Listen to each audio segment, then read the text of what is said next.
अभ्यास 9। 60 वर्ड प्रति मिनट की डिक्टेशन 5 सेकंड बाद स्टार्ट होगी। स्टार्ट। मान्यवर जो लोग बैंकों के राष्ट्रीयकरण के इस कदम को समाजवाद की ओर एक कदम मानते हैं वही इस पर जोर देते हैं विराम वे लोग जोर नहीं देते जो पूंजीवादी अर्थव्यवस्था को स्वच्छ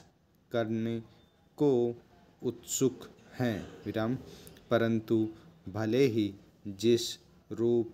में वह प्रस्तुत किया गया है और लक्ष्य चाहे कोई भी हो, आम तौर पर यह कदम उस इच्छा का प्रतीक है जो एकाधिकार को आर्थिक एवं सामाजिक प्रभाव के विरुद्ध लड़ना चाहते हैं विराम यहाँ तथ्य क्या है प्रश्नवाचक निसंदेह चंद एक बैंक देश की अधिकांश निजी पूंजी के अधिकार में है। इनकी कुल जमा पूंजी के अनुपात में अदा किया गया मूलधन तथा रिजर्व बहुत ही कम है विराम यानी बड़े बैंकों में 2% से भी कम। इन बैंकों के शेयरों का अधिकांश भाग कई लोगों के हाथों में बिखरा हुआ है जिसमें से प्रत्येक व्यक्ति अपेक्षाकृत कम पूंजी रखता है विराम इससे बैंकों पर कारगर नियंत्रण रखने के लिए अपेक्षाकृत अधिक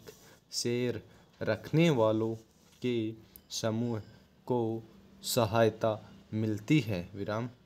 यह देखा गया है कि जिनका नियंत्रण बैंकों पर है उन्हीं का संबंध उद्योगों तथा व्यवसाय से होता है विराम